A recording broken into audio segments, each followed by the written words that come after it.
मैं 3 साल से एक रेस्टोरेंट चला रहा था और मेरी शॉप का मंथली रेंट 3000 युआन था, जिस पर मैंने कभी भी पेमेंट लेट नहीं की थी। लेकिन इस दिन लैंडलॉर्ड एक एजेंट को लेकर मेरी दुकान में आता है और कहता है कि अगले महीने से रेंट बढ़कर 8005 हो जाता है। यह सुनकर मैं बिना किसी हेजिटेशन के कहता हूँ ठीक है, जिस पर दोनों एक दूसरे की तरफ देखते हैं और सेटिस्फाइड होकर वहां से चले जाते हैं। उधर सामने वाली शॉप का मंथली रेंट सिर्फ 900 युआन था और इसी दोपहर लैंडलॉर्ड फैन देबियाओ एक एजेंट को लेकर मेरी दुकान में आता है। मैं आवाज सुनकर अपना सिर उठाता हूँ और कहता हूँ, अंकल फैन, आज आपके पास यहाँ आने का टाइम कैसे मिल गया? जिस पर वह कोई जवाब नहीं देता, बल्कि दुकान के अंदर घूमते हुए सब कुछ देखने लगता है। फिर एजेंट बोलता है, शियायान, तुमसे एक बात करनी है। जिस पर मैं कहता हूँ, बोलिए मिस्टर ये। जिसके जवाब में वह कहता है, सही बात है, हमने इस शॉप की नई प्राइस लगा दी है और मिस्टर फैन का कहना है कि अगले महीने से रेंट एडजस्ट करना पड़ेगा। यह सुनकर मेरा दिल बैठ जाता है और मैं पूछता हूँ, कितना एडजस्ट होगा? जिस पर फैन देबियाओ बहुत ही काम आवाज में कहता है, 8500। उसकी ये बात सुनते ही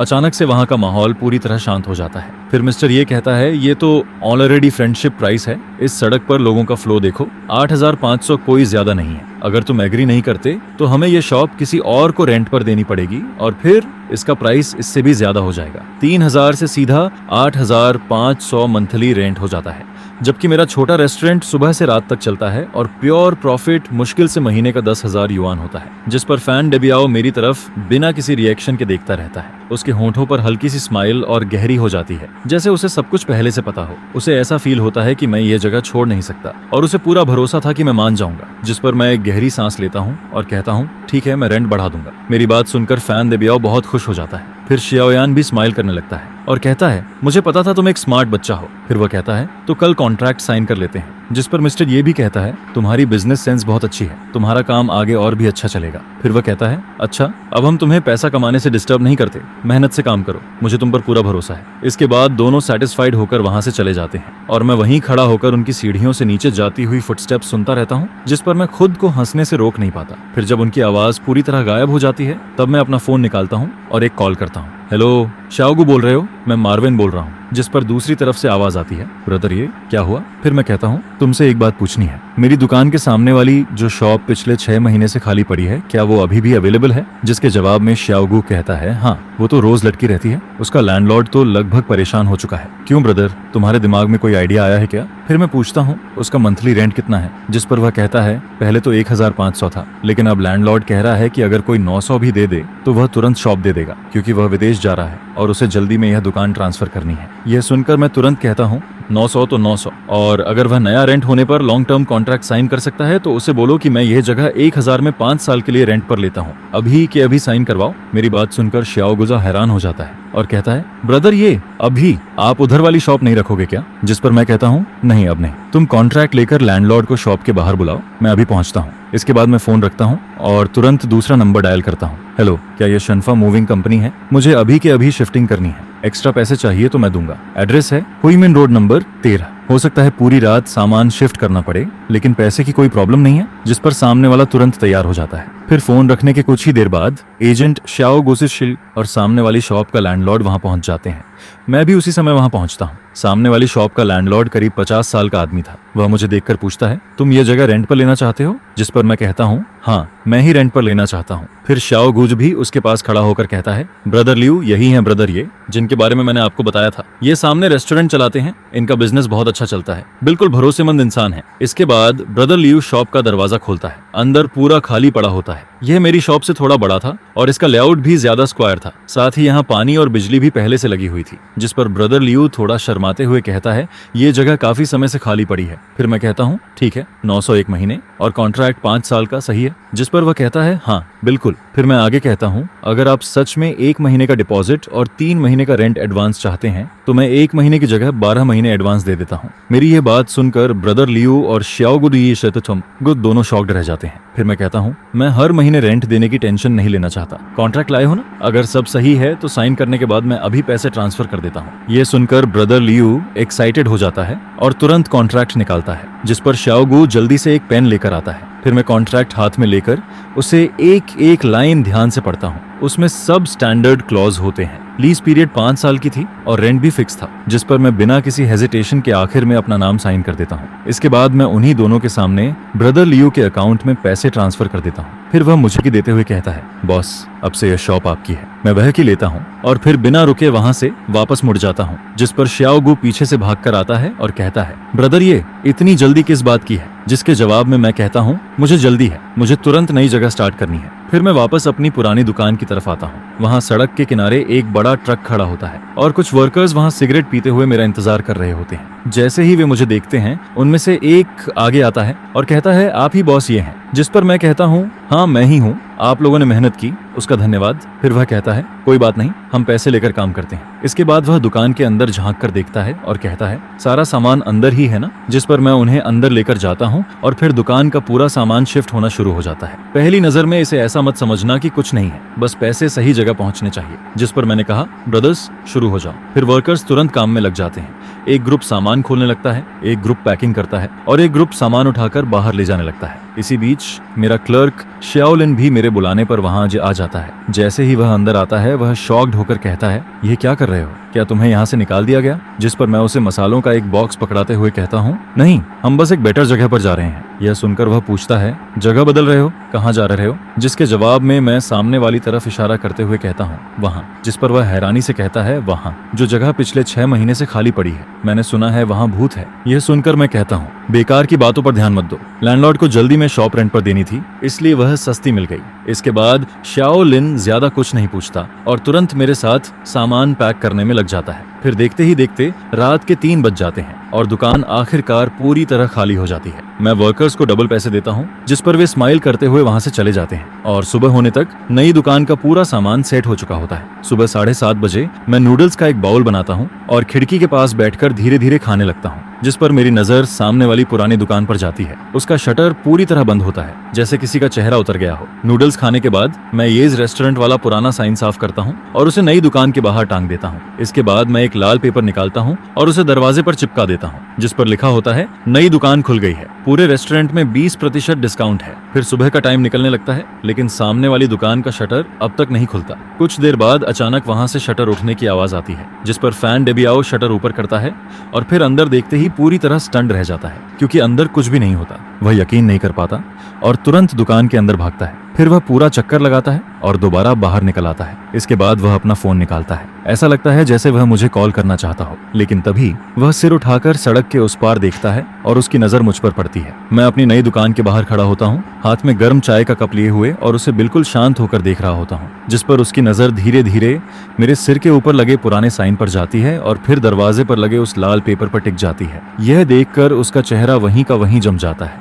इसी बीच मेरी नई दुकान का पहला कस्टमर आ जाता है। वह पास वाली कॉलोनी में रहने वाली आंटली होती है। वह हर सुबह मेरे यहाँ नूडल्स खाने आती है। आंटली मेरी नई दुकान को देखकर हैरान हो जाती है और कहती है, श्योये, तुम यहाँ शिफ्ट हो गए? जिस पर मैं स्माइल करते हुए कहता हूँ, हाँ आंटली, यहाँ जगह ज्यादा बड़ी है और आज 20% डिस्काउंट भी है, लेकिन आपके लिए वही पुराना रेट रहेगा। ये सुनकर आंटली कहती है, डिस्काउंट की क्या जरूरत है? तुम जहाँ भी जाओगे मैं वहीं आऊंगी। ये सब जरूर तुम्हारे उस ब्लैक हार्ट लैंडलॉर्ड की वजह से हुआ है। जिस पर मैं हल्का सा हंसते हुए कहता हूँ, पता नहीं, शायद वह अभी लाइफ के बारे में सोच रहा होगा। हमारी यह बात फैन डेबियाओ साफ सुन लेता है, जिस पर वह तुरंत सिर घुमाता है और मुझे ऐसे घूरने लगता है जैसे अभी मुझ पर अटैक कर देगा, लेकिन मैं उसे इग्नोर कर देता हूँ और वापस दुकान के अंदर चला जाता हूँ। फिर मैं आंटली से कहता हूँ, आपका नूडल्स अभी आ जाता है? इसके बाद फैन डेबियाओ सड़क के उस पार करीब आधे घंटे तक खड़ा रहता है और तब तक मेरी दुकान में 3 टेबल भर चुके होते हैं। जिस पर एक पुराना कस्टमर कहता है, श्याओये, ये नई दुकान तो पुरानी वाली से भी अच्छी है। मैं सोच रहा था सामने वाली दुकान आज तक खुल क्यों नहीं रही।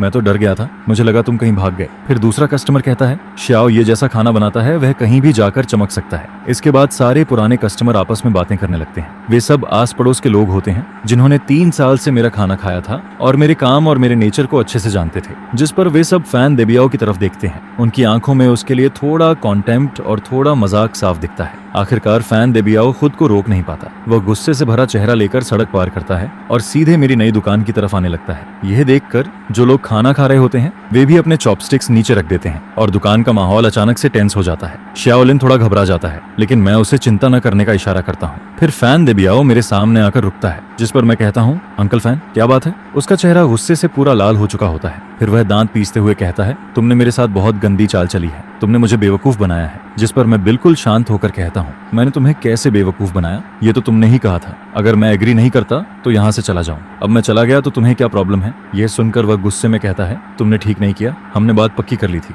जिसके जवाब में मैं कहता हूँ, तुम लोगों ने मुझे पहले बेवकूफ बनाने की कोशिश की। पहली बात, हमने कोई नया कॉन्ट्रैक्ट साइन नहीं किया था, और दूसरी बात, तुम एक एजेंट को लेकर आए थे ताकि मुझ पर प्रेशर डाल सको। अब तुम मुझसे लॉजिक की बात कर रहे हो। क्या तुम्हें यह खुद अजीब नहीं लग रहा? मेरी यह बात सुनकर दुकान में बैठे कस्टमर भी बोलना शुरू कर देते हैं। एक आदमी कहता है, ओल्ड वांग, तुम्हारा ये काम बिल्कुल सही नहीं है। शियाओ तुम्हें हर महीने 3,000 देता था और तुमने एक बार में 8,000 मांग लिए। यह तो सीधा लूटना हुआ। फिर दूसरा आदमी कहता है, सही बात है, तुम्हारा चेहरा तो पहले ही अच्छा नहीं था, लेकिन अब तुम और भी बुरे लग रहे हो। तुम्हें बस ये देखकर जलन हो रही है कि एक जवान लड़का तुमसे ज्यादा अच्छा काम कर रहा है। और फिर वह आगे कहता है, अच्छा हुआ शियाओ के पास दूसरी जगह जाने का ऑप्शन था, नहीं तो तुम्हारे जैसे लोग उसे पूरा निचोड़ लेते। यह सुनकर फैन देबियाओ का चेहरा कभी लाल होता है, कभी सफेद। वह गुस्से में कुछ कहना चाहता है, लेकिन उसे समझ आ जाता है कि अब सब लोग उसके खिलाफ हैं। जिस पर वह मुझे घूरते हुए कहता है, ये चैन, तुम रुक जाओ। क्या तुम्हें लगता है कि यह बात यहीं खत्म हो जाएगी? इस सड़क पर मैं तुम्हें बिजनेस नहीं करने दूंगा। जिसके जवाब में मैं कहता हूँ, ठीक है, मैं इंतजार करूंगा, लेकिन अंकल फैन, एक बात याद रखना, अब यह लॉ वाला सोसाइटी है। अगर तुमने कोई भी गलत काम किया तो मैं किसी भी समय पुलिस को कॉल कर सकता हूँ। इसके बाद मैं कस्टमर्स की तरफ मुड़ता हूँ और कहता हूँ, सॉरी एवरीवन, आपकी मील में डिले हो गया, आज का खाना मेरी तरफ से है। मेरी यह बात सुनते ही पूरी दुकान में शोर मच जाता है। सब लोग जोर जोर से चीयर करने लगते हैं और फैन डेबियाओ दरवाजे पर खड़ा रह जाता है। उसने कुछ सेकंड तक लाइट जलाई रखी और आखिर में घिन से भरा हुआ चेहरा बनाकर कार में बैठ जाता है। फिर एक्सीलरेटर पर जोर से पैर मारता है और वहां से निकल जाता है। मैं उसकी कार को सड़क के मोड़ पर गायब होते हुए देखता रहता हूँ और फिर मेरे चेहरे की स्माइल धीरे धीरे वापस गायब हो जाती है। मुझे पहले से पता था कि फैन देबियाओ इतनी आसानी से ये बात नहीं छोड़ेगा, वह जरूर कोई गंदी चाल चलेगा। जिस पर मैं वापस पीछे वाले कमरे में जाता हूँ। वहाँ बर्तन में ब्रथ धीरे धीरे उबल रहा होता है और उसे देखते हुए मेरी आंखें धीरे धीरे ठंडी होने लगती हैं। फिर मैं मन ही मन कहता हूँ, जो भी करना है कर लो, अगर खेल खेलना है तो मैं भी आखिर तक खेलूंगा। नई दुकान का बिजनेस बहुत तेज चलने लगता है और इसी वजह से मेरी छोटी सी दुकान अचानक से इंटरनेट पर फेमस चेक इन पॉइंट बन जाती है, जिस पर कई दिनों तक दुकान पूरी तरह भरी रहती है। शाओलिन इतना बिजी हो जाता है कि उसे सांस लेने का भी टाइम नहीं मिलता। फिर मजबूरी में मैं एक आंट को काम पर रखता हूँ जो कस्टमर्स को खाना सर्व करती है, तब जाकर हम किसी तरह काम संभाल पाते हैं। उधर उस दिन बुरी तरह बेइज्जत होकर जाने के बाद फैन डेबियाओ दोबारा कभी मेरी दुकान के सामने दिखाई नहीं देता, लेकिन मैंने सुना था कि उसने अपनी पुरानी शॉप फिर से एजेंट को दे दी है और इस बार वह उसका रेंट 10,000 युआन मांग रहा है, जिस पर एजेंट भी हैरान हो जाता है। लेकिन फैन डेबियाओ को पूरा यकीन होता है कि अगर मेरा बिजनेस इतना अच्छा चल सकता है तो यह जगह भी इतनी ही कीमती है। उसे ऐसा फील होता है कि जल्दी ही कोई दूसरा आदमी आएगा और मेरी तरह वह भी उस दुकान को लेने के लिए तैयार हो जाएगा। लेकिन कई दिन बीत जाते हैं और उन दिनों में उसकी शॉप देखने तक कोई नहीं आता। वहाँ किसी एक इंसान की परछाई तक नहीं दिखती, जिस पर मुझे लगने लगता है कि वह इसी तरह बेवकूफ बना रहेगा। लेकिन तभी नई मुसीबत खुद चलकर मेरे पास आ जाती है। सबसे पहले शाओलिन दौड़कर मेरे पास आता है और घबराकर कहता है, ब्रदर ये आपने सुना? जिस पर मैं पूछता हूँ, क्या हुआ? फिर वह कहता है, बाहर लोग रूमर फैला रहे हैं कि हमारे रेस्टोरेंट का खाना साफ नहीं है। यह सुनकर मैं पूछता हूँ, किसने कहा? जिसके जवाब में शाओलिन कहता है, आज कई पुराने कस्टमर मुझसे पूछने आए थे। पास वाली ग्रोसरी शॉप वाला जो शेन हर जगह जाकर बोल रहा है कि हम सबसे सस्ता और घटिया मीट इस्तेमाल करते हैं, और फिर वह यह भी कह रहा है कि हम जो ऑयल इस्तेमाल करते हैं वह गटर से निकाला हुआ रिसाइकिल्ड ऑयल है। फिर शाओलिन गुस्से में कहता है, जोशन ऐसा अपने आप नहीं कर सकता। उसका फैन देबियाओ की वाइफ के साथ बहुत अच्छा रिलेशन है, दोनों साथ में महाजोंग खेलते हैं। और कुछ लोग तो ये भी बोल रहे हैं कि आपको फैन देबियाओ ने नहीं निकाला, बल्कि आप कई महीनों का रेंट नहीं दे पाए, इसलिए उसने आपको भगा दिया। और लोग ये भी कह रहे हैं कि आपका कैरेक्टर अच्छा नहीं है। ये सुनकर शाओलिन और ज्यादा गुस्से में आ जाता है और कहता है, इतनी बेकार बातें कौन मानेगा, ये तो बहुत ज्यादा हो गया। लेकिन मैं सब सुनकर समझ जाता हूँ।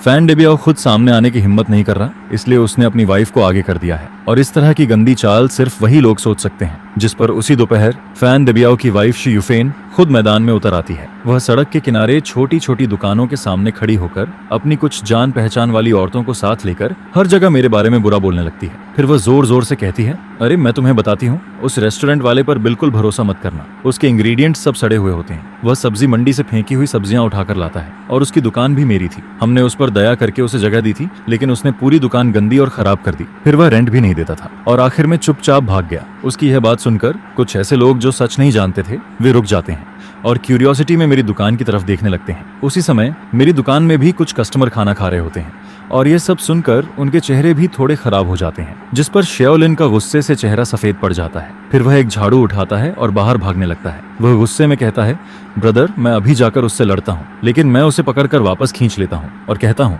अगर तुम उससे लड़ोगे तो तुम सीधे उसके ट्रैप में फंस जाओगे। वह तो यही चाहता है कि हम उससे सड़क पर झगड़ा करें और बात को बड़ा बना दें ताकि हमारी रेपुटेशन खराब हो जाए। जिस पर शाओलिन पूछता है, तो फिर क्या करें, क्या हम उसे ऐसे ही बोलने दें? मैं शांत होकर कहता हूँ, वह अभी जितना ज्यादा बोलेगी बाद में उतनी ही बुरी तरह गिरेगी। इसके बाद मैं अपना मोबाइल निकालता हूँ और शे युफेन की तरफ कैमरा करके वीडियो रिकॉर्ड करना शुरू कर देता हूँ। मैं पूरे 5 मिनट तक उसकी वीडियो रिकॉर्ड करता हूँ। उस वीडियो में शे युफेन जोर जोर से मेरे खिलाफ झूठी बातें बना रही होती है और उसके साथ खड़े कुछ दूसरे शॉप वाले भी उसकी बातों में और मसाला डाल रहे होते हैं। फिर मैं फोन वापस रखता हूँ और दुकान में बैठे कस्टमर्स की तरफ देखकर कहता हूँ, मुझे यकीन है कि मेरे पुराने कस्टमर जानते हैं कि बाहर जो बातें कही जा रही हैं वह सब झूठ है और नए लोगों को भरोसा दिलाने के लिए मैं कल एक इवेंट रख रहा हूँ सासेरा हूँ। कल दोपहर ठीक 12 बजे हमारी किचन आधे घंटे के लिए सबके लिए खुली रहेगी। मैं चाहता हूँ कि आप सब अंदर आकर खुद देखें कि हम कौन सा राइस, कौन से नूडल्स, कौन सा ऑयल और कौन सा मीट इस्तेमाल करते हैं। मेरी दुकान में हर चीज साफ है और मैं पूरी ऑनेस्टी के साथ काम करता हूँ। मेरी यह बात सुनकर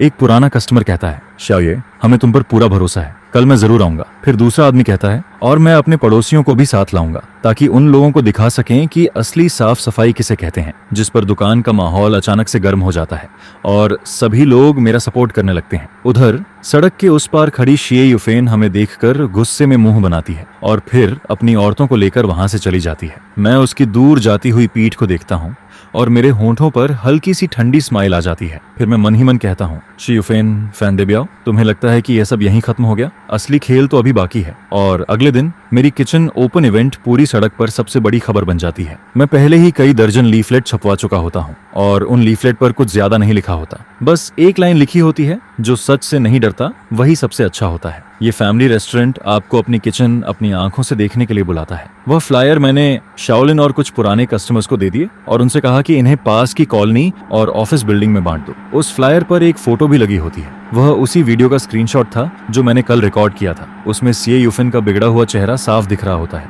लेकिन मैंने उसकी आंखों पर मोज़ेक लगा दिया था और उसके नीचे सिर्फ एक लाइन लिखी होती है, रूमर्स वहीं रुकते हैं जहां लोग सच समझते हैं। यह देखकर लोगों की क्यूरियोसिटी और बढ़ जाती है। अगले दिन दोपहर 11:30 बजे तक मेरी दुकान के बाहर लोगों की भीड़ लग जाती है। पूरा रास्ता लोगों से भर जाता है। हर कोई यही देखना चाहता है कि मैं खुद को कैसे प्रूव करूंगा।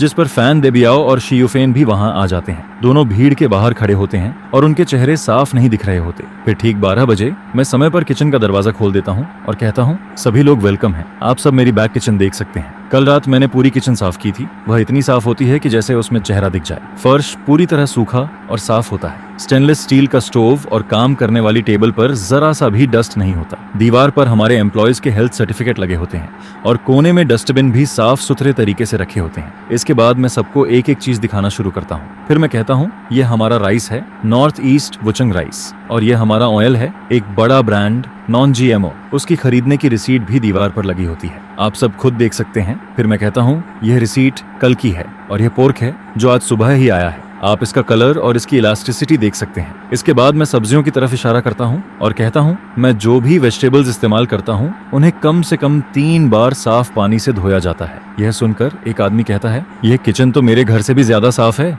शाओये सच में बहुत ध्यान रखने वाला इंसान है। फिर दूसरा आदमी कहता है, अब मुझे बिल्कुल चिंता नहीं है, अब मैं यहाँ रोज खाना खाऊंगा। लेकिन तभी भीड़ में से एक औरत कहती है, यह सब बोलने से क्या होता है, कौन जाने तुम आज बस दिखावा कर रहे हो। जिस पर दूसरी औरत तुरंत कहती है, सिस्टर जांग, यह बात सही नहीं है, मैं यहाँ 3 साल से खाना खा रही हूँ और मुझे कभी कोई प्रॉब्लम नहीं हुई। फिर मैं सबकी तरफ देखकर कहता हूँ, शायद आप सोच रहे होंगे कि मैंने यह सब क्यों किया, क्योंकि कल सड़क पर एक बहुत उत्साही लेडी ने मेरे बारे में बहुत कुछ कहा था। जिस पर मैं अपना फोन निकालता हूँ और कल वाली वीडियो चला देता हूँ। फिर वीडियो में शे युफेन की तेज और खराब आवाज साफ सुनाई देने लगती है। वह बोल रही होती है कि मैं सड़ी हुई सब्जियां इस्तेमाल करता हूँ और मार्केट से फेंकी हुई चीजें उठाकर लाता हूँ। यह सुनते ही वहाँ अचानक पूरी तरह शांति छा जाती है और फिर सबकी नजर धीरे धीरे भीड़ के बाहर खड़े फैन देबियाओ और शे युफेन पर चली जाती है। जिस पर मैं वीडियो बंद करता हूँ और शांत आवाज में कहता हूँ, सभी लोग देख लीजिए, यही इन रूमर्स की शुरुआत है। फिर मैं सबकी तरफ देखता हूँ और आखिर में मेरी नजर फैन देबियाओ और शे युफेन पर जाकर रुक जाती है। इसके बाद मैं कहता हूँ,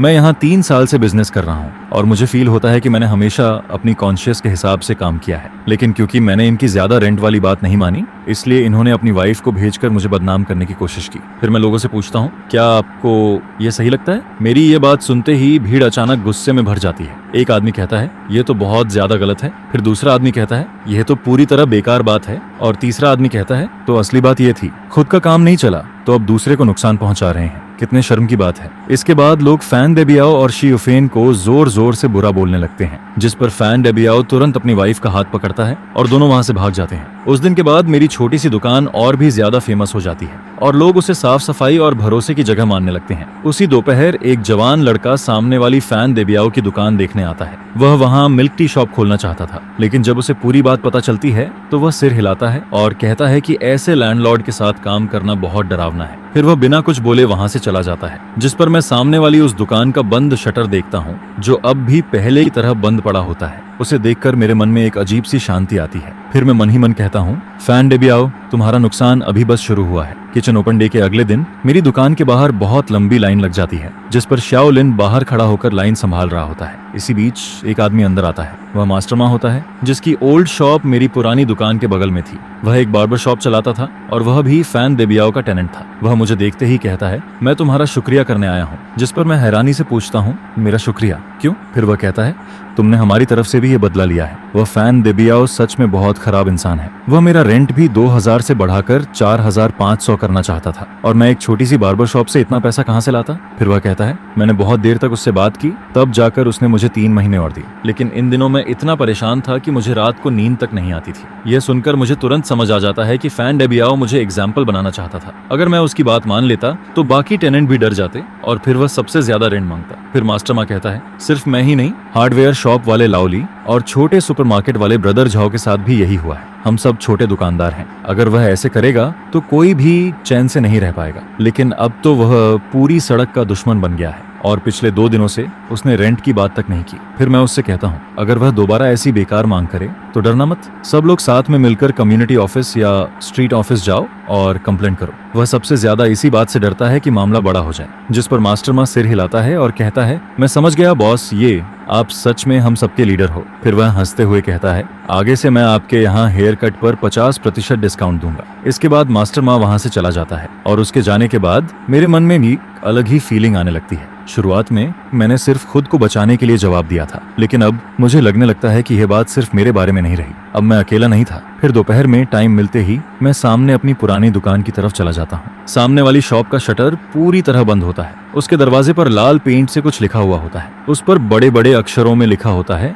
ब्लैक हार्ट वाला इंसान, और नीचे कुछ टेढ़े मेढ़े वर्ड्स भी लिखे होते हैं, जिस पर साफ पता चलता है कि जिसने यह लिखा था वह बहुत गुस्से में था। और उसके बगल में एक गंदी सी ड्राइंग भी बनी होती है। मैं बस ये सोचता हूँ कि जब फैन डेबियाओ ने यह सब देखा होगा तब उसका चेहरा कैसा हुआ होगा। इसके बाद अगले कुछ दिनों में उसकी शॉप पूरी सड़क पर मजाक बन जाती है। फिर मैंने सुना कि उसने रेंट वापस घटाकर 3000 युआन कर दिया, लेकिन इसके बाद भी उसकी दुकान देखने कोई नहीं आता। जिस पर वह आदमी जो इतने सालों से सिर्फ हाउसेस कलेक्ट करके पैसा कमाता था, अब अपनी ही शॉप खाली देखकर परेशान होने लगता है। और जब उसकी शॉप रेंट पर नहीं जाती और उसका नाम पूरी तरह खराब हो जाता है, तब उसे अपनी गलती का एहसास होने लगता है। मुझे लगा था कि अब वह यहीं रुक जाएगा, लेकिन मैं यह नहीं समझ पाया था कि एक इंसान कितना नीचे गिर सकता है। एक रात जब मैं देर रात दुकान बंद करने वाला होता हूँ, तभी शाओलिन दौड़ते हुए आता है। वह घबराकर कहता है, ब्रदर, गड़बड़ हो गई। मैं अभी कूड़ा फेंकने गया था और मैंने फैन डेबियाओ को बाहर फोन पर बात करते हुए सुना। जिस पर मैं पूछता हूँ, क्या बोल रहा था? फिर शाओलिन कहता है, वह कह रहा था कि वह हमारी शिकायत करेगा।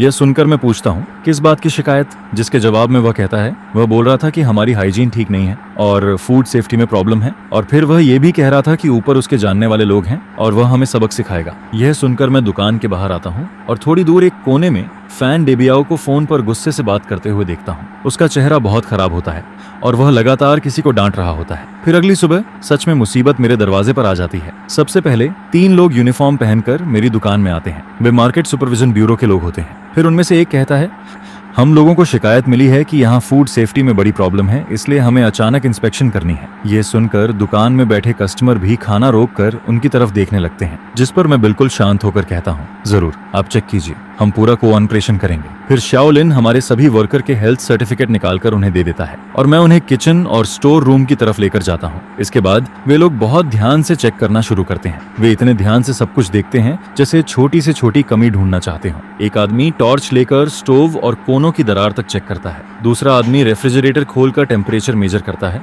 और फ्रीजिंग और कूलिंग दोनों देखता है। तीसरा आदमी मेरी खरीदारी की लिस्ट और हर इंग्रेडिएंट की एक्सपायरी डेट ध्यान से देखने लगता है। लेकिन क्योंकि किचन ओपन डे के बाद से मैं अपनी किचन को और भी ज्यादा साफ रख रहा था, इसलिए वहां कोई कमी मिलती ही नहीं। जिस पर काफी देर बाद उनमें से एक आदमी कहता है, आपकी हाइजीन पूरी तरह नियमों के हिसाब से है, हम इसकी रिपोर्ट बना देंगे। और फिर वह कहता है, आगे भी इसे ऐसे ही मेंटेन रखना। जिसके जवाब में मैं कहता हूँ, धन्यवाद, हम जरूर ध्यान रखेंगे। उनके जाने के कुछ ही देर बाद फिर कुछ और लोग दुकान के अंदर आते हैं। इस बार वे फायर डिपार्टमेंट के लोग होते हैं। फिर उनमें से एक आदमी कहता है, हमें शिकायत मिली है कि यहाँ फायर सेफ्टी की सुविधा पूरी नहीं है और इमरजेंसी एग्जिट ब्लॉक है। यह सुनकर मुझे तुरंत समझ आ जाता है कि कोई जानबूझकर यह सब कर रहा है। जिस पर मैं फिर से आगे बढ़कर कहता हूँ, मैं ऑनर हूँ, आप लोग जो चेक करना चाहते हैं कर सकते हैं। इसके बाद फायर डिपार्टमेंट वाले भी तुरंत अपना काम शुरू कर देते हैं। वे फायर एक्सटिंग्विशर की प्रोडक्शन डेट और प्रेशर तक चेक करते हैं। फिर वे देखते हैं कि इमरजेंसी एग्जिट के सामने कुछ रखा तो नहीं है और यहाँ तक कि स्मोक अलार्म भी चेक करते हैं। काफी देर बाद उनमें से एक आदमी कहता है,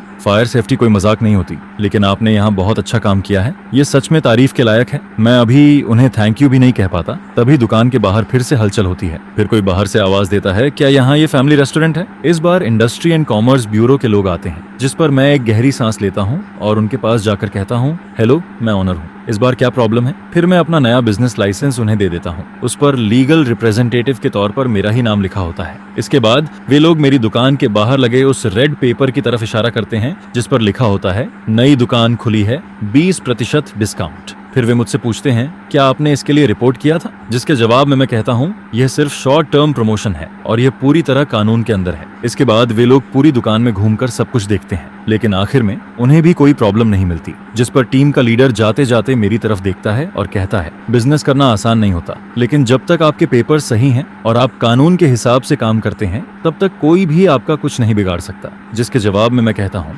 धन्यवाद। फिर तीसरी टीम के जाने के बाद दुकान में बैठे कस्टमर जोर जोर से बातें करने लगते हैं। एक आदमी कहता है, श्याओ, ये अब देखना, उस हरामी के पास और कौन सी चाल बची है। फिर दूसरा आदमी कहता है, जिसे डर नहीं होता वही सच में मजबूत होता है, हम सब तुम्हारे साथ हैं। उनकी यह बात सुनकर मेरी आंखें थोड़ी भर जाती हैं। फिर मैं खुद को संभालता हूँ और कहता हूँ, धन्यवाद, सच में धन्यवाद। इसके बाद जब यह पूरा मामला खत्म होता है तो मेरा बिजनेस कम होने की जगह और भी बढ़ जाता है, क्योंकि एक ही सुबह में मेरी दुकान पर 3 अलग अलग डिपार्टमेंट इंस्पेक्शन के लिए आए थे और हर जगह में पूरी तरह सही निकला। ये बात फिर पूरी सड़क पर खबर बन जाती है और अब मेरी छोटी सी दुकान सिर्फ साफ और भरोसे वाली जगह नहीं रहती, बल्कि लोग उसे एक एग्जाम्पल की तरह देखने लगते हैं। फिर लोग मजाक में कहने लगते हैं कि श्याओ, ये कि दुकान में खाना खाने से पहले 3 बार चेकिंग होती है, यहाँ खाना अपने घर से भी ज्यादा सेफ है। यह सुनकर उसी दोपहर मैं कुछ पोस्टर छपवाने का फैसला करता हूँ। फिर मैं कुछ बड़े बड़े पोस्टर बनवाता हूँ और उन पर सबसे बड़े अक्षरों में लिखवाता हूँ, market supervisor, administration for industry and commerce की फायर ब्रिगेड और administration for industry and commerce के लीडर्स का मैं गर्मजोशी से वेलकम करता हूँ। जिसके बाद मैं सबके सामने कहता हूँ कि अथॉरिटी डिपार्टमेंट्स की सख्त रिव्यू के बाद हमारी स्टोर ने food safety, fire safety, legal operation और बाकी सभी चीजों में पूरी तरह स्टैंडर्ड्स को मीट किया है, जिस पर बेसमेंट में एक छोटी सी लाइन भी ऐड कर दी गई है। इसके बाद मैं कहता हूं कि सभी लोग यहां आकर टेस्ट कर सकते हैं और फिर मैं इस पोस्टर को अपनी स्टोर के दरवाजे पर सबसे ज्यादा दिखाई देने वाली जगह पर लगा देता हूं, जिस पर मैं वो वाला बैनर भी हाथ में पकड़ लेता हूं जिस पर लॉ एनफोर्समेंट नोटाराइजेशन और लोगों की प्रॉस्पेरिटी लिखा होता है। फिर मैं ढोल नगाड़ों के साथ उसे लेकर सड़क पर निकल जाता हूं और सब लोगों के सामने उनका शुक्रिया करता हूं कि उन्होंने मेरे जैसे छोटे बिजनेस का इतना ध्यान रखा, जिस पर उन्हें भी पता होता है कि इसके पीछे का छोटा सा खेल क्या है। लेकिन जब वो इतने सारे नेबर्स को वहां खड़ा देखते हैं तो वो सिर्फ मुस्कुराकर इस प्रॉस्पेरिटी को एक्सेप्ट कर पाते हैं, जिस पर उन्हें मजबूरी में हंसते हुए मेरे यूनिक प्रोडक्ट को क्रॉस करना पड़ता है और मुझे एक्सीलेंट मर्चेंट का रिप्रेजेंटेटिव बनाना पड़ता है। इसके बाद मैं पूरी सिचुएशन को उल्टा घुमा देता हूँ और पूरी सड़क पर तहलका मच जाता है, जिसे देखकर हर कोई पूरी तरह शॉक्ड रह जाता है और फिर इतनी जोर से हंसने लगता है कि लोग हंसते हंसते दोहरे हो जाते हैं। यह सब देखकर ऐसा लगता है जैसे वैन डेबियाओ का चेहरा जमीन पर घिस रहा हो और फिर एन भी जमीन पर बार बार हाथ रगड़ता रहता है।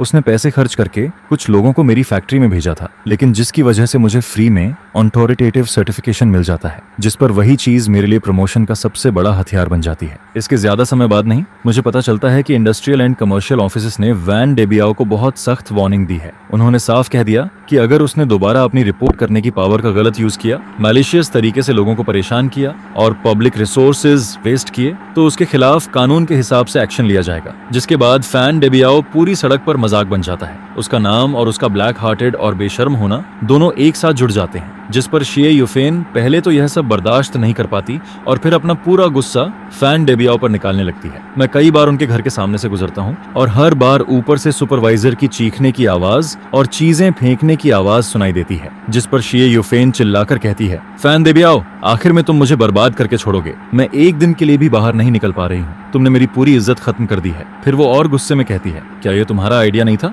मैं भी बाहर वाली स्नेक वुमन की तरह अंधी बन गई थी और अब देखो क्या हो गया, मेरा नाम तक खराब हो गया। बेवकूफ, मैं भी कितनी स्टूपिड थी। अगर तुम रेंट के लालच में नहीं पड़ते तो क्या आज यह सब होता? जिस पर फैन डेबियाओ बाहर अपनी बेइज्जती झेल चुका होता है और घर में भी सीधा खड़ा नहीं हो पाता। फिर वो हर दिन पागलों की तरह शराब पीना शुरू कर देता है, जिसके बाद वो हर दिन नशे में धुत रहता है और उसकी आंखें दिन पर दिन और ज्यादा डरावनी लगने लगती हैं, जिस पर मास्टर माँ और बाकी लोग भी अब मेरे साइड में आने लगते हैं। जबकि फैन डेबियाओ उन्हें अपने साथ रखने की कोशिश करता है, लेकिन फैन डेबियाओ कुछ भी नहीं कर पाता। फिर हैंड गिवर उन सबको वहां से भगा देता है, जिस पर मास्टर माँ रिप्रेजेंटेटिव बनकर बिना घबराए वहां से निकल जाता है। ये देखकर फैन डेबियाओ पूरी तरह स्टनर्ड रह जाता है और आखिर में सिर्फ अपने दांत पीस कर रह जाता है। इसके बाद उस दिन से वैन डेबियाओ और भी ज्यादा शराब पीने लगता है और जब भी वो रात में ज्यादा पी लेता है तो सड़क के उस पार खड़ा होकर मुझे घूरता रहता है। उसकी आंखें मेरे ऊपर नफरत और गुस्से से भरी रहती हैं, जिसे देखकर उसी दिन मैं अपनी दुकान और दरवाजे के बाहर 4 हाई डेफिनेशन नाइट कैमरों लगवा देता हूँ। कुछ दिन बाद आधी रात के समय वैन डेबियाओ फिर दिखाई देता है। उसके हाथ में रेड पेंट से भरी एक बकेट होती है और वो लड़खड़ाते हुए सीधे मेरी दुकान के दरवाजे तक आ जाता है, जिसके बाद वो बिना कुछ सोचे मेरी ग्लास डोर और पोस्टर पर पूरी रेड पेंट फेंक देता है। फिर उसे लगता है कि यह अभी भी काफी नहीं है, जिस पर वो खाली बकेट उठाकर मेरी ग्लास डोर पर 2 बार जोर से मार देता है। इसके बाद अगले दिन सुबह उसके वहां से जाने के थोड़ी देर बाद ही शाओलिन सबसे पहले दुकान पर पहुंच जाता है, जिस पर वो जोर से चिल्लाता है और मुझे फोन करता है, ब्रोदर, इस बार बहुत बड़ी प्रॉब्लम हो गई है। यह सुनकर मैं तुरंत भागता हुआ वहां पहुंचता हूं और शाओलिन को गुस्से से कांपते हुए देखता हूं। फिर वो कहता है, ये जरूर फैन डेबियाओ उस बस्टर्ड का काम है, वो हद से ज्यादा बलिंग कर रहा है, हमें तुरंत पुलिस को कॉल करना चाहिए। जिस पर मैं कहता हूँ, अभी टेंशन मत लो, तुम कुछ आंटिस्ट को बुलाकर यह जगह साफ करवाओ, थोड़ा ज्यादा पैसा लग जाए तो भी कोई बात नहीं, लेकिन दुकान खुलने से पहले सब कुछ पहले जैसा दिखना चाहिए। जिस पर शाओलिन पूछता है, ब्रोदर, क्या इस बार भी इसे ऐसे ही छोड़ देंगे? फिर मैं उसकी तरफ देखकर कहता हूँ, कैसे पॉसिबल है, तुम पहले बाऊजी जाओ, बाकी सब मुझ पर छोड़ दो। ये कहने के बाद मैं वापस दुकान में चला जाता हूँ और पिछली रात की सर्विलांस वीडियो निकालता हूँ, जिसमें साफ दिखाई देता है कि उसने पेंट फेंका, दरवाजा तोड़ा और फिर गुस्से वाले चेहरे के साथ वहां से भाग गया। पूरा प्रोसेस हाई प्रिसीजन कैमरा में बहुत साफ रिकॉर्ड हो जाता है, खासकर जब वो पेंट फेंकने के बाद ऊपर देखता है तो उसका पूरा चेहरा सामने आ जाता है। जिस पर मैं मन ही मन कहता हूँ, फैन डेबियाओ, मैं इस मौके का बहुत लंबे समय से इंतजार कर रहा था और इस बार मैं तुम्हें पलटने का एक भी मौका नहीं दूंगा। फिर मैं सर्विलांस वीडियो का सबसे खतरनाक हिस्सा काट लेता हूँ और उसके सामने से रिकॉर्ड हुए उस मोमेंट की फोटो निकाल लेता हूँ। इसके बाद मैं गाड़ी लेकर सीधे टाउन के फोटो स्टूडियो पहुंच जाता हूँ। मैं वहां पहुंचकर बॉस से कहता हूँ, बॉस, मेरी मदद करो, इस फोटो को 24 इंच साइज में प्रिंट कर दो। जिस पर वो स्क्रीनशॉट देखकर कुछ पल के लिए रुक जाता है और फिर कहता है, अरे ये तो हुइमिंग रोड वाला फैन डेबियाओ है ना? जिसके जवाब में मैं कहता हूँ, हाँ वही है। इसके आधे घंटे बाद मैं वो फोटो लेकर वापस अपनी रेस्टोरेंट में लौट आता हूँ। उस समय क्लीनिंग एंड्स दरवाजे के बाहर की पेंट लगभग साफ कर चुकी होती हैं और आखिरी सफाई कर रही होती हैं, जिस पर मैं उनकी तरफ ध्यान भी नहीं देता। फिर मैं सड़क पार करके वैंडरबिल्ट की खाली दुकान के सामने पहुंच जाता हूं, जिसके बाद मैं सुपर ग्लू निकालता हूं और उस बड़ी फोटो को उसकी रोलिंग डोर के ठीक बीच में चिपका देता हूं और फिर उस फोटो के नीचे बड़े बड़े अक्षरों में लिख देता हूं, कल रात 2 बजे अटैच्ड रेस्टोरेंट को जानबूझकर नुकसान पहुंचाने वाले आदमी की तलाश है। मैंने नीचे ये भी लिख दिया कि जो कोई भी उसके क्राइम का मोटिव और उसके अगले प्लान के बारे में जानकारी देगा, उसे 5000 युआन कैश रिवॉर्ड मिलेगा। जिस पर वहां से गुजर रहे कुछ नेबर्स ये देखकर जोर से चिल्लाने लगते हैं, अरे भगवान, ये तो वैन डेबियाओ नहीं है क्या? फिर कोई कहता है, क्या ये सच में क्राइम कर रहा है? देखो तो सही, इतने समय बाद इसके क्राइम वाली फोटो इसके अपने घर के दरवाजे पर लगी हुई है। अब तो इसे अपनी इज्जत की भी परवाह नहीं रही। जिस पर यह खबर पंख लगाकर पूरे इलाके में फैल जाती है और आधे घंटे से भी कम समय में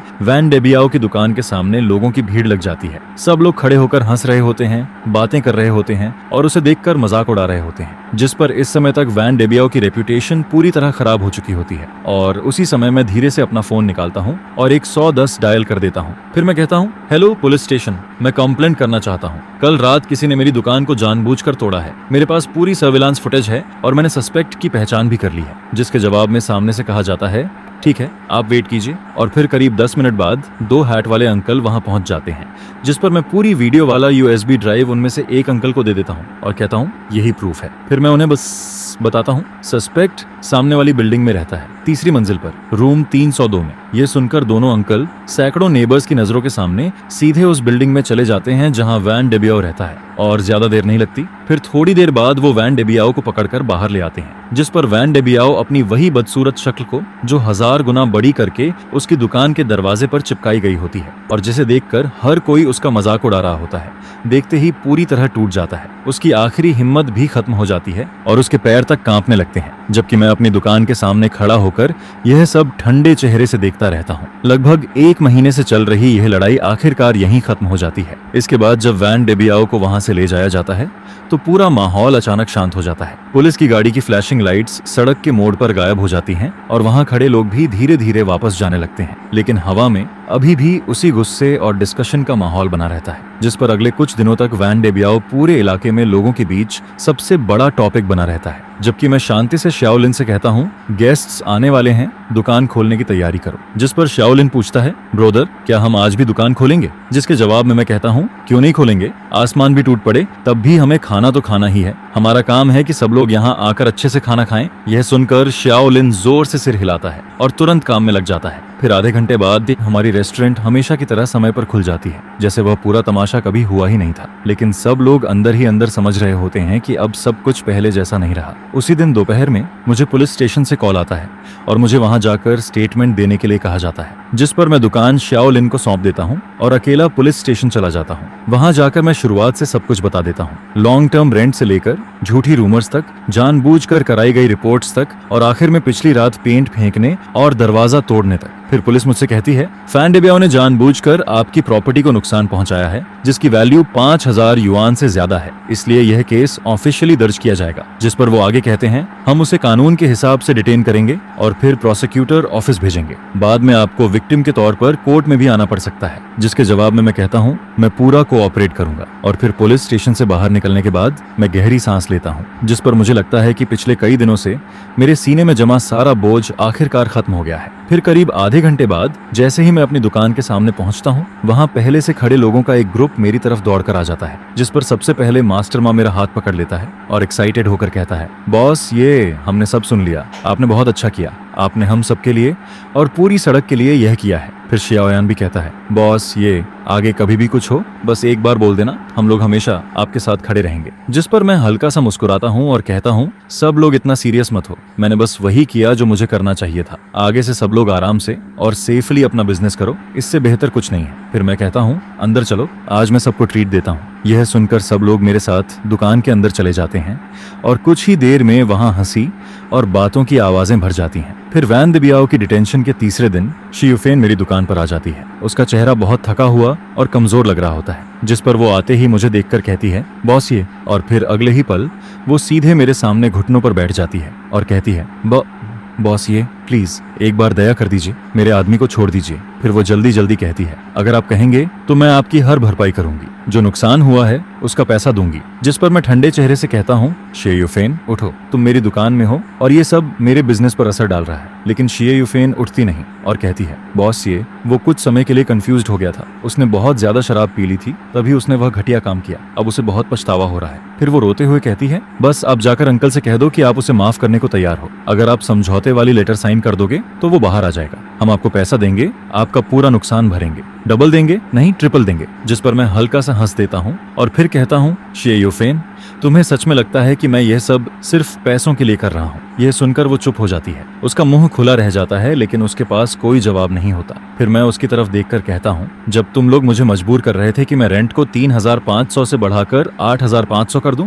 तब तुम्हें सिर्फ पैसों की पड़ी थी। जब तुम बाहर जाकर ये रूमर्स फैला रही थी कि मैं गटर ऑयल और सड़ी हुई सब्जियों का यूज करता हूँ, तब तुमने ये नहीं सोचा कि तुम मेरी रेपुटेशन खराब कर रही हो। और जब उसने मैलिसियस रिपोर्ट करके मेरी दुकान बंद करवाने की कोशिश की और मुझे बैंकरप्ट करने की कोशिश की, तब उसने एक बार भी नहीं सोचा कि मेरे लिए कोई रास्ता छोड़े, जिस पर अब वो मेरी दुकान पर आकर मेरा दरवाजा तोड़ देता है। और तुम मुझसे कह रही हो कि वो बस कुछ समय के लिए कंफ्यूज्ड था। यह सुनकर शिए यूफेन का चेहरा और ज्यादा सफेद पड़ने लगता है। फिर मैं उसकी तरफ देखकर कहता हूँ, ये बात मेरी उसे माफ करने या ना करने की नहीं है। उसने कानून तोड़ा है और जो उसे मिलना चाहिए वो कानून की सजा और सीख है, ना कि मेरी माफी। मेरी माफी की कोई वैल्यू नहीं है और ना ही उससे वो बच सकता है। यह सुनकर शिए यूफेन की आंखें अचानक बदल जाती हैं। फिर वो दांत भींचकर कहती है, तो क्या तुम हम सबको खत्म करना चाहते हो? मरविन, तुम बहुत क्रूअल हो, तुम्हें इसका बदला मिलेगा। जिसके जवाब में मैं ठंडे चेहरे से कहता हूँ, मुझे नहीं पता मुझे बदला मिलेगा या नहीं, लेकिन मुझे इतना पता है कि उसका बदला उसके पास पहुंच चुका है। अब मेरी दुकान से बाहर निकल जाओ, नहीं तो मैं पुलिस को बुला दूंगा। इसके बाद एक रियल एस्टेट कंपनी का मैनेजर, जो हमेशा मेरी दुकान पर आता रहता था, खुद मेरे पास आता है। फिर वो कहता है, बॉस, ये क्या आपको इंटरेस्ट है कि आप अपनी रेस्टोरेंट हमारी नई प्रॉपर्टी में खोलें? हमने चेंगडोंग में एक नया कमर्शियल प्लाजा डेवलप किया है जो अगले साल ओपन होगा। आपकी कुकिंग स्किल और आपका कैरेक्टर दोनों हमें बहुत पसंद है। जिस पर वो आगे कहता है, हम आपको सबसे अच्छी जगह देना चाहते हैं और सबसे अच्छा रेंट भी आपके लिए रखा गया है। यह सुनकर मेरे सामने जैसे एक नया रास्ता खुल जाता है। एक नई ब्रांच खोलना, अपनी रेस्टोरेंट को एक ब्रांड बनाना और एक बिल्कुल नई दुनिया में कदम रखना, सब कुछ जैसे मुझे बुला रहा होता है। 1 महीने बाद वैन डेबियाओ को जानबूझकर प्रॉपर्टी डैमेज करने के जुर्म में गिल्टी ठहरा दिया जाता है और उसे 8 महीने की जेल की सजा मिल जाती है। जिसके बाद वैन डेबियाओ की दुकान और उसका घर बाहर से आए एक इन्वेस्टर खरीद लेते हैं और उसकी प्रॉपर्टी की प्राइस मार्केट प्राइस से लगभग 30% कम होती है। उसी समय उसकी पुरानी दुकान के बाहर स्कैफोल्डिंग लग चुकी होती है और अंदर वर्कर्स लगातार काम कर रहे होते हैं। हर तरफ हथौड़े और मशीनों की आवाज गूंज रही होती है। जिस रोलिंग डोर पर पहले पेंट फेंका गया था और जिस पर वो बड़ी फोटो लगी थी, उसे हटा दिया गया होता है और उसकी जगह अब एक नई ग्लास और वुडन वॉल लगाई जा रही होती है, जिस पर साफ दिखाई देता है कि वैन डेबियाओ का दौर अब खत्म हो चुका है। जबकि मेरी नजरें अब चेंगडोंग न्यू कमर्शियल प्लाजा की तरफ बढ़ चुकी होती हैं। उस प्रोजेक्ट की फाइल मेरे ड्रॉर में रखी होती है और इन दिनों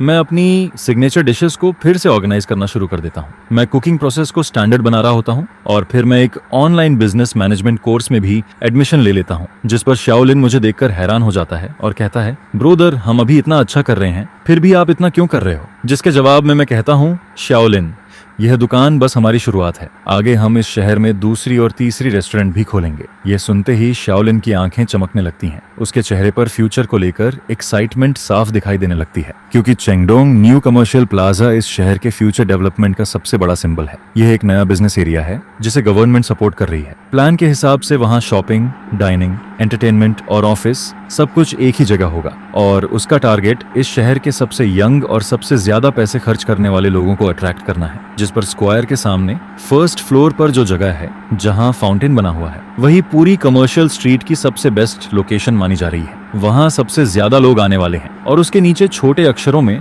रेंट प्लान भी लिखा होता है। पहले 2 साल तक बिल्कुल रेंट फ्री और तीसरे साल के बाद सिर्फ आधा रेंट। जिस पर मैनेजर चेन मुझसे कहता है, उन्हें सिर्फ आपकी कुकिंग नहीं पसंद आई, उन्हें आपकी रेप्यूटेशन भी पसंद आई है और उस पूरे हंगामे के दौरान आपने जो स्टबर्ननेस और स्मार्टनेस दिखाई थी, वही उन्हें सबसे ज्यादा पसंद आई। उन्हें आपके जैसे ऐसे मर्चेंट की जरूरत है जिसके पास अपनी स्टोरी हो और जिसके बारे में लोग बात करें, क्योंकि आपकी रेस्टोरेंट अब एक तरह से इस इलाके की पहचान बन चुकी है। लेकिन मेरे दिल में यह बात साफ होती है कि चाहे ये एक अपॉर्चुनिटी हो, लेकिन ह्यूमन रोड पर मैं नेबर्स की सपोर्ट और 3 साल में कमाए गए भरोसे के दम पर यहाँ तक पहुंचा हूँ। अब एक नई जगह पर, नए बिजनेस एनवायरनमेंट में, जहां लोग ज्यादा पिकी होंगे और कंपटीशन भी बहुत ज्यादा होगा, वहां मुझे फिर से सब कुछ शुरू करना पड़ेगा। और सबसे बड़ा सवाल यह होता है कि मैं अपनी रेस्टोरेंट को कैसे कॉपी करूं, क्योंकि मेरी सबसे बड़ी ताकत यह है कि हर डिश का टेस्ट, हर मसाले का रेशियो मेरे दिमाग और मेरे हाथों में है। लेकिन अगर मुझे नई ब्रांच खोलनी है तो मुझे अपने हाथों की स्किल को एक ऐसे सिस्टम में बदलना पड़ेगा जिसे कोई भी सीख सके, कॉपी कर सके और उसी तरह फॉलो कर सके, जिस पर मैं हर डिश को डिटेल में लिखना शुरू कर देता हूँ। कितनी क्वांटिटी में इंग्रेडिएंट्स डालने हैं, सब्जी कितनी बड़ी काटनी है, किस ऑर्डर में कुकिंग करनी है, कितनी देर तक पकाना है और आखिर में सॉस का 1 स्पून कब डालना है, सब कुछ। मैं हर चीज की एग्जैक्ट क्वांटिटी लिखता हूँ। कुछ चीजों को तौल कर रखा जाता है और कुछ डिशेस के लिए टाइमर तक यूज किया जाता है। यह देखकर शाओलिन हैरान होकर कहता है, ब्रोदर, क्या आप केमिस्ट्री एक्सपेरिमेंट कर रहे हो? जिसके जवाब में मैं हंसकर कहता हूँ, आज से तुम मेरे पहले स्टूडेंट हो। आगे चलकर मैं ये पुरानी दुकान तुम्हें सौंप दूंगा और तुम्हें इसी स्टैंडर्ड के हिसाब से बिल्कुल मेरे जैसा सेम टेस्ट बनाना सीखना होगा। ये सुनते ही श्याओ लिन की आंखों में एक अलग ही चमक आ जाती है। फिर वो उन पेजेस को हाथ में पकड़कर जोर से सिर हिला देता है। लेकिन सिर्फ स्टैंडर्डाइजेशन काफी नहीं है, मुझे ऐसे नए शेफ्स भी चाहिए जो पूरी किचन को संभाल सकें, क्योंकि किसी भी रेस्टोरेंट की फाउंडेशन शेफ जितनी ही इंपॉर्टेंट होती है। जिस पर मैं इंडस्ट्री में आने वाली रिक्रूटमेंट इन्फॉर्मेशन पर ध्यान देना शुरू कर देता हूँ और अपने कुछ फूड सप्लायर्स से भी कहता हूँ कि अगर कोई अच्छा आदमी मिले तो मुझे बताएं। उस समय चेंगडोंग की कंस्ट्रक्शन साइट पर हर तरफ ऊंचे टावर क्रेन और स्कैफोल्डिंग लगे हुए होते हैं। हवा में सीमेंट और मिट्टी की स्मेल फैली होती है, लेकिन मैं कंस्ट्रक्शन साइट के सामने खड़ा होकर उस बिल्डिंग को देखता रहता हूँ जो धीरे धीरे शेप ले रही होती है, और उसे देखकर मेरे दिल में भी एक नई गर्मी उठने लगती है। क्योंकि वैन डेबियाओ मुझे खत्म करना चाहता था, लेकिन गलती से उसी ने मेरे लिए एक बड़ी दुनिया का दरवाजा खोल दिया और मेरी जिंदगी अब उस ऊंचाई की तरफ बढ़ रही होती है जिसके बारे में मैंने कभी इमेजिन भी नहीं किया था। 1.5 महीने बाद मैं ऑफिशियली चेंगडोंग न्यू कमर्शियल प्लाजा के डेवलपर के साथ दूसरी लीज साइन कर देता हूँ, और साइनिंग वाले दिन मैनेजर चेन खुद वहां मौजूद होता है और साथ में कुछ लोकल मीडिया वालों को भी बुलाता है, जिस पर मैनेजर चेन सबके सामने कहता है,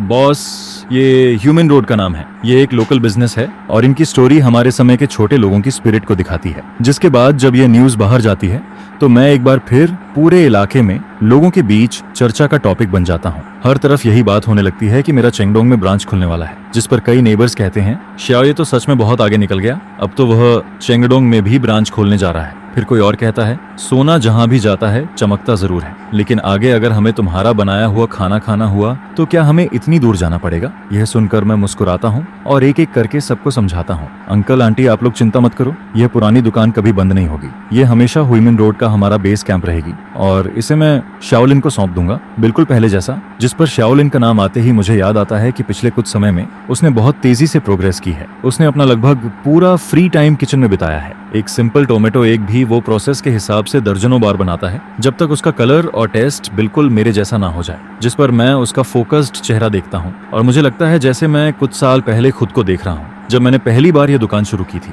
और फिर मैं फैसला कर लेता हूँ कि जब नई दुकान खुल जाएगी और सब कुछ ठीक से चलने लगेगा तब मैं इस पुरानी दुकान का 30% हिस्सा शाओलिन को दे दूंगा। इसी दौरान शेफ का मामला भी फिक्स हो जाता है। एक इंग्रेडिएंट सप्लायर मुझे जुआंग क्वांग नाम के एक लड़के के बारे में बताता है। उसकी उम्र 26 साल होती है और वो शहर के एक 5 स्टार होटल में सूस शेफ का काम करता है, लेकिन वो लोगों से ज्यादा बात नहीं कर पाता और होटल में हमेशा दबा रहता है, जिस पर उसे कभी प्रमोशन नहीं मिल पाता। फिर मैं उसे मिलने के लिए बुलाता हूँ और सीधे उसे किचन में ले जाता हूँ, जिसके बाद मैं उसके सामने एक डिश बनाता हूँ और उसे टेस्ट करने को देता हूँ। फिर मैं स्पून उसके हाथ में देता हूँ और कहता हूँ कि अब वही डिश दोबारा बनाओ, जिस पर वो सिर्फ एक बार मुझे काम करते हुए देखता है और लगभग सब कुछ समझ जाता है। दूसरी बार जब वो वही डिश बनाता है तो उसका टेस्ट लगभग मेरे जैसा होता है और तीसरी बार वो डिश की प्रेजेंटेशन में थोड़ा इम्प्रूवमेंट भी कर देता है, जिससे खाना और ज्यादा अच्छा दिखने लगता है। यह देखकर मैं तुरंत उससे कहता हूँ, अगले महीने से तुम यहाँ काम करोगे, तुम्हारी बेसिक सैलरी अभी की सैलरी से 20% ज्यादा होगी और जब नई दुकान ओपन हो जाएगी तब तुम्हें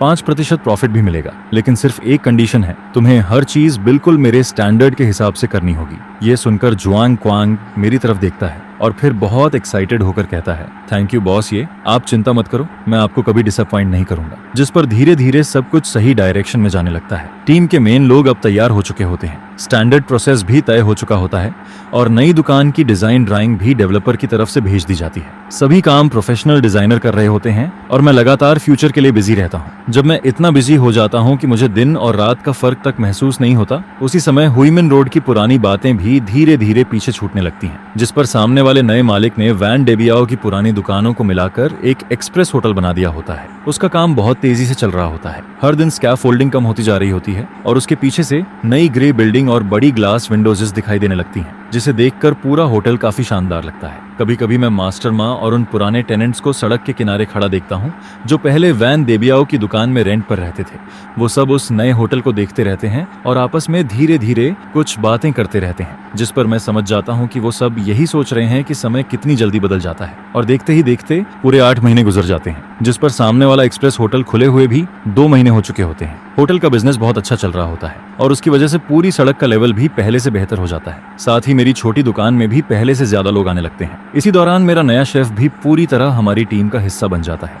वो ना सिर्फ मेरे बनाए हुए स्टैंडर्ड प्रोसेस को पूरी तरह फॉलो करता है, बल्कि अपने 5 स्टार होटल के एक्सपीरियंस से किचन मैनेजमेंट को भी और बेहतर बना देता है, जिस पर हमारी काम करने की स्पीड पहले से काफी बढ़ जाती है। और शाओलिन भी अब वह पुराना लड़का नहीं रहता जो हर समय मुझे भाई कहकर पीछे पीछे घूमता था। अब वह खुद बहुत कॉन्फिडेंट हो चुका होता है। उसी समय चेंगडोंग न्यू कमर्शियल प्लाजा का कंस्ट्रक्शन भी आखिरी स्टेज में पहुंच जाता है और मेरी नई दुकान की डेकोरेशन भी तेजी से शुरू हो जाती है। साथ ही मैं येजिया रेस्टोरेंट का ट्रेडमार्क भी रजिस्टर करवा देता हूँ और एक कैटरिंग कंपनी भी बना लेता हूँ ताकि बिजनेस को और बड़ा किया जा सके। एक दिन मैं वॉल के साथ अगले सीजन के नए डिशेस के बारे में बात कर रहा होता हूँ, तभी मेरी नजर अचानक एक ऐसे आदमी पर पड़ती है जो जाना पहचाना भी लगता है और अजनबी भी। वो वैन डेबियाओ होता है जो अब जेल से बाहर आ चुका होता है, जिस पर शाओलिन मेरी नजर का पीछा करता है और फिर धीरे से कहता है, ब्रोदर ये वो आदमी। लेकिन मैं उसकी बात बीच में ही रोक देता हूँ और कहता हूँ, वो अब सिर्फ एक पुराना नेबर है, चलो आगे बात करते हैं। फिर मैं मेन्यू की तरफ देखकर कहता हूँ, मुझे लगता है इस क्रिस्पी टोफू में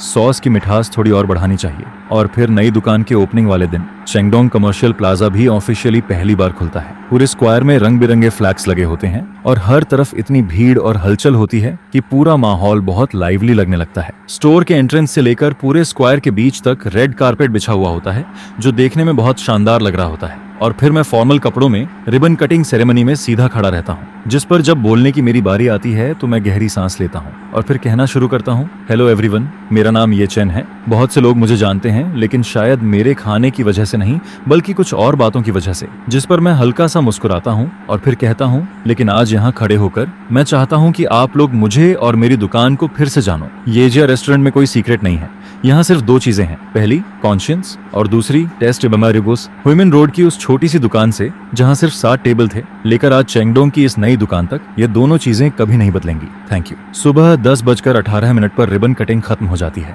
और नई दुकान का दरवाजा ऑफिशियली खुल जाता है, जिसके बाद कस्टमर्स एक के बाद एक अंदर आने लगते हैं। किचन के अंदर एक जैसे यूनिफॉर्म पहने हुए 8 शेफ्स अपने अपने काम में लगे रहते हैं। कोई काट रहा होता है, कोई इंग्रेडिएंट्स तैयार कर रहा होता है, कोई कुकिंग कर रहा होता है और कोई डिश सर्व कर रहा होता है, जिस पर पूरा किचन एक मशीन की तरह परफेक्टली काम कर रहा होता है। और जो स्टैंडर्ड प्रोसेस मैंने पहले बनाया था वही अब उनके हाथों का सबसे बड़ा हथियार बन चुका होता है, जिस पर कोई भी गलती नहीं होती। फिर आवाज आती है, A3 टेबल के लिए signature braced pork, B5 table के लिए क्रिस्पी टोफू और हैंड ऑन कैबेज। जिसके बाद किचन के अंदर सब कुछ बहुत शांति और तेजी से होता है और कुछ ही देर में गर्मा गर्म डिशेस कस्टमर्स की टेबल पर पहुंचने लगती हैं। फिर यूनिफॉर्म पहने वेटर मुझे एक टेबल से दूसरी टेबल तक लेकर जाते हैं और मैं पूरे हॉल में घूमते हुए हर कस्टमर का रिएक्शन ध्यान से देखता हूँ और उनकी बातें सुनता हूँ। जिस पर कोई कहता है, यहाँ का एनवायरनमेंट बहुत अच्छा है। फिर कोई किचन की तरफ देखकर कहता है, इतना साफ किचन देखकर तो आराम से खाना खाया जा सकता है। हर तरफ सिर्फ तारीफ सुनाई देती है और ओपनिंग के पहले दिन ही नई दुकान का बिजनेस उम्मीद से कहीं ज्यादा अच्छा चलने लगता है, जिस पर रात तक सभी एम्प्लॉयज इतने थक जाते हैं कि चेयर पर बैठते ही सांस लेने लगते हैं, लेकिन उनके चेहरे पर थकान से ज्यादा एक्साइटमेंट और प्राउड दिखाई देता है। फिर फाइनेंस वाला मुझे पहले दिन की अर्निंग बताता है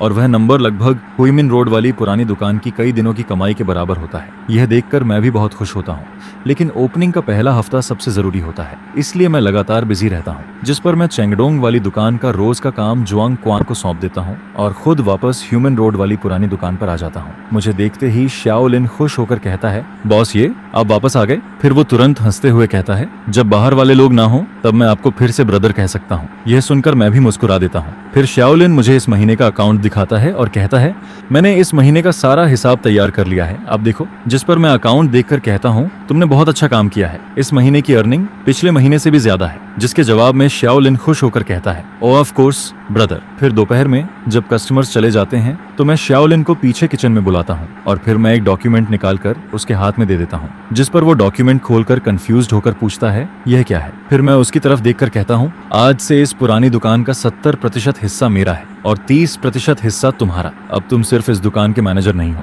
तुम इस दुकान के एक ऑनर भी हो और साल के आखिर में तुम्हें तुम्हारे शेयर्स के हिसाब से प्रॉफिट भी मिलेगा। यह सुनकर शाओलिन एकदम घबरा जाता है और कहता है, यह बहुत ज्यादा है, मैं यह नहीं ले सकता। जिसके जवाब में मैं कहता हूँ, तुम इसके हकदार हो, यह दुकान हमारी जड़ है और तुमने इसे मेरे लिए संभाल कर रखा। अगर तुम नहीं होते तो आज येजिया रेस्टोरेंट यहाँ तक कभी नहीं पहुँचती। यह 30% शेयर्स तुम्हारा हक है। यह सुनकर शाओलिन की आंखों से आंसू निकलने लगते हैं, लेकिन इस बार वो मना नहीं करता। वो सिर्फ जोर से सिर हिलाता है और उस डॉक्यूमेंट को अपने सीने से लगा लेता है इसके बाद जब मैं चेंगडोंग की नई दुकान पर वापस आता हूँ तो मैं देखता हूँ कि मास्टर माँ, लाओली और कुछ पुराने नेबर्स वहाँ मेरा इंतजार कर रहे होते हैं और वो अपने साथ एक बहुत बड़ा प्लैक भी लेकर आए होते हैं जिस पर एक फेमस कैलीग्राफर के लिखे हुए 4 बड़े शब्द बने होते हैं जिस पर लिखा होता है प्राउड हार्ट्स। मैं उस प्लैक को देखता हूँ, फिर अपने सामने खड़े उन सादे और अच्छे नेबर्स को देखता हूँ जिस पर मेरे दिल में एक ऐसी फीलिंग आती है जिसे वर्ड्स में कहना मुश्किल होता है, क्योंकि इतने समय की सारी मेहनत, सारी परेशानी और सारे मुश्किल दिन आखिरकार खत्म हो चुके होते हैं। और फिर 2 साल बाद हमेशा की तरह नए साल से 7 दिन पहले यजिया रेस्टोरेंट बंद हो जाता है। चेंगडोंग वाली नई दुकान पहले ही लॉक हो चुकी होती है, लेकिन उसी रात ह्यूमन रोड वाली पुरानी दुकान बहुत ज्यादा लाइवली होती है, क्योंकि मैं सभी मैन एम्प्लॉयज को वहां बुलाता हूं जहां से हमारा सपना शुरू हुआ था और फिर हम सब उसी पुरानी टेबल पर बैठकर साथ में न्यू ईयर डिनर करते हैं। टेबल पर हर तरह का खाना रखा होता है जिस पर श्याओलिन, जो अब एक स्मार्ट और कॉन्फिडेंट बॉस बन चुकी होती है, फिर भी इस समय एक छोटी लड़की की तरह एक्साइटेड होकर सबको मेरे दिए हुए रेड एनवेलप्स बांट रही होती है। वहीं दूसरी तरफ जुआंग क्वांग भी बहुत दिनों बाद आराम करता दिखाई देता है। वो सबके साथ बैठकर हंस रहा होता है, मजाक कर रहा होता है और थोड़ी शराब पीकर उसका चेहरा भी लाल हो चुका होता है, जिस पर हम सब बस एक साथ बैठे रहते हैं और पिछले साल की बातों के बारे में बात करते हैं, फिर आने वाले साल के सपनों के बारे में भी सोचते हैं। पूरे माहौल में बहुत खुशी होती है, क्योंकि इन 2 सालों में यजिया रेस्टोरेंट एक छोटी सी दुकान से बढ़कर एक बड़ा नाम बन चुकी होती है। हुईमिन रोड वाली मेन स्टोर और चेंगडोंग वाली फ्लैगशिप स्टोर के अलावा शहर के साउथ और वेस्ट में हमारी तीसरी और चौथी ब्रांच भी अब अच्छी तरह चल रही होती है और हर दुकान का बिजनेस बहुत अच्छा होता है, जिस पर मेरी फूड कंपनी भी अब एक बड़े और साफ ऑफिस में शिफ्ट हो चुकी होती है, जहां फाइनेंस, स्टाफ और मार्केटिंग की पूरी प्रोफेशनल टीम काम कर रही होती है। और अब मैं वह आदमी नहीं रहता जो पहले सब कुछ अकेले करता था। मैं उस आदमी से